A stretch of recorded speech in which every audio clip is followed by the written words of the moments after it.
Good evening, gentlemen. Lawrence of Asia, coming at you once again here from Seoul, South Korea. Hope you're doing well.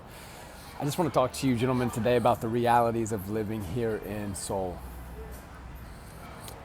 It was my girl, my wife, today told me it was 15 years ago that she said to herself, Seoul is soulless.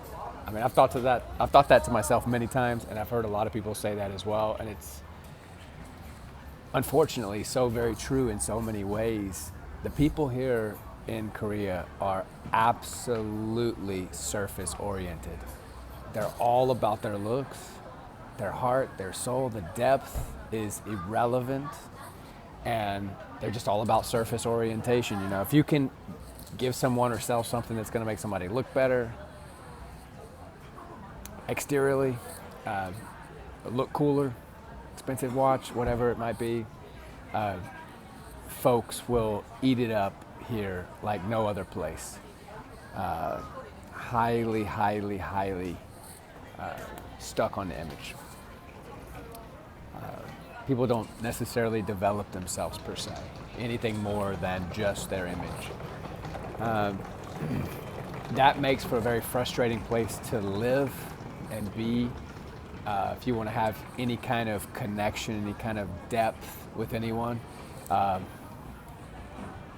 it's rare. And I've got a good friend of mine from Turkey. I was having dinner with him just 2 nights ago, and he experiences the exact same thing. I hear the same thing from a lot of Koreans. And it's, you know, when you're traveling, us as human beings, as humans, we want to connect with people, right? And it's literally the hardest thing in the world to do here in Seoul is to actually connect with someone. My friend speaks good Korean. I speak decent Korean. I'm more of a beginner advanced. My friend's more of an intermediate advanced. So, you know, for my friend, he speaks good Korean. He's been here for 5 years, got business here, just as I do as well. And he's never been able to connect with folks. He also says, like, when he notices when he looks at people that they look away. They always look away whenever he starts to make eye contact with anyone. There's never any acknowledgement. They just quickly look away. And I can totally relate. It is really frustrating and unfortunate, and it does feel very disheartening to just simply connect with other humans, just as fellow humans, just acknowledging each other. So that's a continuous, frustrating aspect of being here in Korea specifically. That's not like anywhere else in Asia. It's only here in South Korea. If you were to couple that or compare that rather with Southeast Asia, I just came back from Thailand I was there for a week, and it was absolutely phenomenal. It was absolutely wonderful. The entire time I was there, I was connecting with folks, regardless if they were Korean, regardless of where they were from, that didn't matter. And it was just effortless, natural, and even expected that people, you connect with people. And that's not just me being outgoing, that's a lot of people being outgoing with me as well, even females, where people just want to be, you know, they just want to connect with fellow humans, right? So, yeah, that's the reality of living in Korea. Now, if you are a foreigner watching this and you've lived in South Korea, comment below. But I bet you'll agree with this next point. The only caveat to that is if you go out and drink, okay? If you want to meet people in cafes, on the street, in the park, it'll be next to none. You'll need to go to a bar where people are intoxicated for them to loosen up just even a little bit, right? Now, my theory is that in actuality, all Koreans want to be social, right? They want to connect with others, etc., but they do not allow themselves because they've never really had a childhood. Most Koreans don't have an actual childhood the way that we think of it in the West, where you have freedom and you're able to go play and run free. They don't have yards, and they're just continuously escorted from hagwon to hagwon, which is a study room, study hall to study hall after school, and they don't really have a childhood where they just go run freely with their friends. So since they never had a childhood, they're just in this very, very rigid game their whole life, where the whole goal is like this giant game where all they're looking to do is excel on their standardized tests. That's their whole life becomes about that. They stop all planes on the day that they take these standardized tests. No one can come in or out of the country on the day each year that these standardized tests are being taken. So that particular day is also the day where the most children commit suicide here in South Korea. That's also the day where the most parents kill their children. And it's also the day where the most children kill their parents. Heavy, I know. But the society here in South Korea is quite sick in a lot of ways. And I think it all goes back to how the children are treated. The children are not allowed to have a childhood. That creates the rigid mind, the rigid society, all the expectation. There's also all this heavy expectation from the elders. So anyone older than you, or I guess impressing the parents, right? It's all so very important, and the parents always assume they have full authority, control, and say over what their children does, who they marry, who they date, what they do, to such a very, very, very high degree that the children don't believe they have any freedom anyway. And they have this very, very high degree of needing to impress their parents, right? That's incredibly unhealthy. So this rigid mind, right, makes such that people don't interact with people naturally at the convenience store, at the cafe, etc. People would generally think you're crazy or something's wrong with you if you even try. Or they're just so shy, they're so timid. It's also a heavily monitored society. So all around, wherever you go, there's always cameras on you. So it's a highly, highly monitored society. People are always watching you, right? So you feel like you're always being watched. So perhaps that is a very big part of why people don't speak to strangers as well. I don't know. It's not part of Korean society, but if I were to compare, let me just go back to the bar thing. The only way you'll meet friends, have any kind of social life whatsoever is if you do in fact go to the bars at night. You don't have to drink, you know what I mean? You probably will end up drinking. Me, I've decided I'm not going to drink anymore. I don't enjoy drinking. I can still go to the bars, you know what I mean? But it's, I don't know. I'm kind of over it in a way. I mean, when I compare Southeast Asia to, say, Korea per se, the level of just good nature that I feel, right, as I move throughout my day to day, it excels anything that I experience here in Korea. I wish that weren't the case. I've had 3 children born here, right? And unfortunately, this really is not the ideal place to raise those children, right? My children. They're, like I said before, just highly, highly, highly caught up on the exterior of things, the image, so much so that they don't develop internally. A lot of bizarre things in Korean society. I'll give you guys one fact. When a Korean and a Korean want to get together, say they're dating or whatever, and when it comes time they want to introduce this boyfriend or girlfriend to their parents, right? The parents have to approve, generally have to approve, right? The parents have to approve. And more than half of the time, it's like you've been dating this girl, you go introduce her to your parents, right? It's hard enough as it is as a young man to even date any girl, right? Especially in the country where they have the least children anywhere in the world, right? 0.6 birth rate. You need at least a 2.1, 2.2 to reach replacement, right? Just to keep a stable population. They're at 0.6 now. Probably 0.5 in Seoul itself. Okay, so I might have misquoted that. It might be zero point 0.7, but it's 0.6 or zero point 0.7. And I would reckon in Seoul itself is probably 0.5, 0.6, 0.5.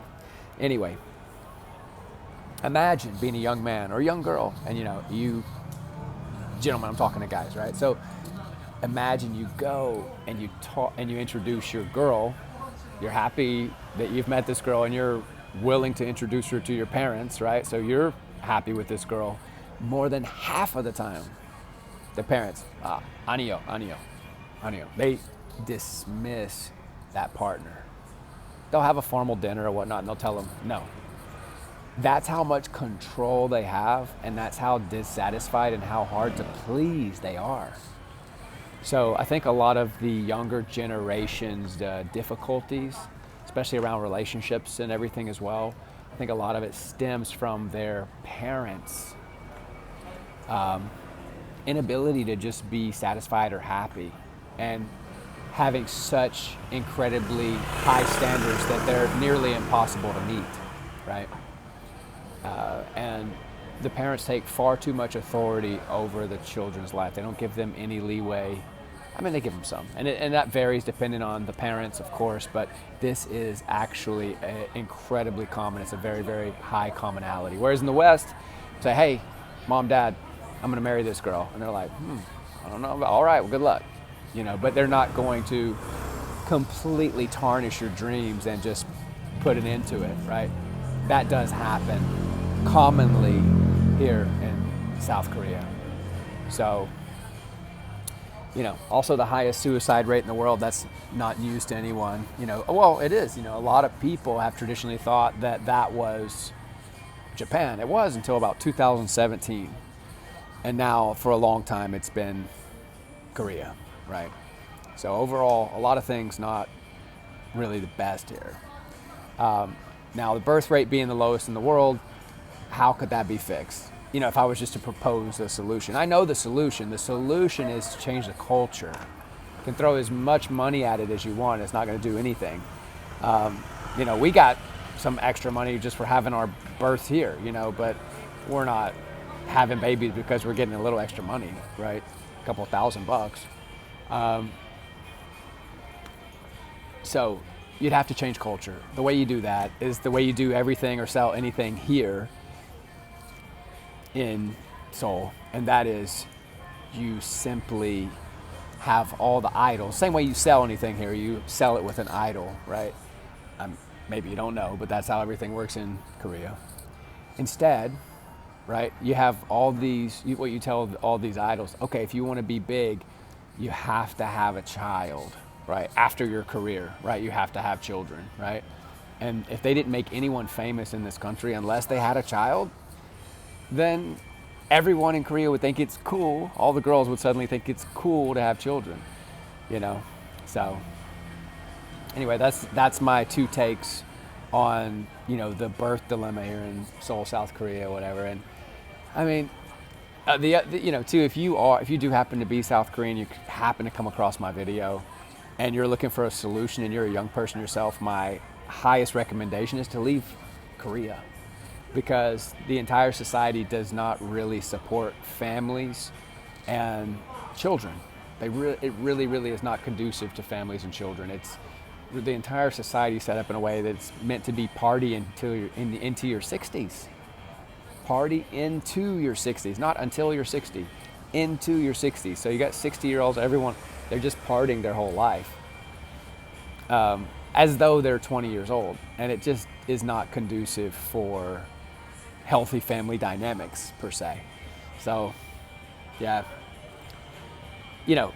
All right, guys, I wanted to make this video a little bit more structured, but this is the way I always carry on my conversation, is that it goes everywhere, just like as if you were talking to me in person per se. Now, if you were to compare Seoul with Thailand, Indonesia, Bali, Jakarta, Malaysia, Philippines, Vietnam, Cambodia, Laos, even Singapore, people are incredibly friendly. They're so kind. They're so happy to see you. When I'm in Kuala Lumpur, Malaysia, the capital there, when I'm in Malaysia, the people, it doesn't matter what race they are, whether they're ethnic Malay, Chinese, Indian, Middle Eastern, African, or some Western-centric somebody. Everyone is happy to see me, and I'm happy to see them, right? There's just this goodwill that goes back and forth. For me, it's never about the sights. You know, when you travel, it's never about the sights. It's always about the people that you meet. It's the energy of the people that you surround yourself with, you know, or that you find yourself surrounded with. So I've just got back to Korea. I've been back for basically exactly a week now, and I'm ready to go. So I may book my ticket as early as tomorrow morning. I need to go again. It's time. I need to go. So I want to probably book my ticket for Bali, looking to build a house there. Got some land already, and it's incredibly affordable to do so. So it's going to be a bamboo glass home, and quite excited about it. Well, gentlemen, I'll go ahead and cut this one for now. Do follow me, do like, comment, subscribe, gentlemen. The channel needs a lot more subscribers. I've been in Asia for 16 years. I'm the foremost expert on Asian women. No one knows Asian women better than me on the planet. So I hope everyone's doing well. Stay sharp, stay strong. Cultivate that gratitude within your heart. When you wake up in the morning, gentlemen, get after it. No matter what kind of depression you might find yourself in, stay physical, go for a walk, do some push-ups, find that place of gratitude. There's always something to be grateful for. And life, gentlemen, you can reframe it, right? You can reframe it. What can seem ultra negative, you can see it through a different set of lenses, right? And it can suddenly become a different reality. You know, I was challenged with that when I wasn't able to talk to my daughter, right? Didn't know if she was okay. And I was having nightmares. It was horrible, you know, for 17 days. And every time I said, you know, I'm not going to let this kill me. I'm not going to let this give me a depression, right? And every time I would go negative and I would say, poor me, I would switch it. And I would say, thank God that I have a daughter on this planet. I didn't know if I'd ever talk to her again. But I shifted what was seemingly the most negative, most difficult thing, where I could have victimized myself. I shifted it to a place of gratitude. So you can do that as well, gentlemen. Give gratitude for your life. We're all fortunate to be here, even for a couple breaths. It's a divine miracle. All right. God bless. I love you all. Like, comment, subscribe. Share the video, gentlemen. Share it. All right. God bless. Catch you. Peace.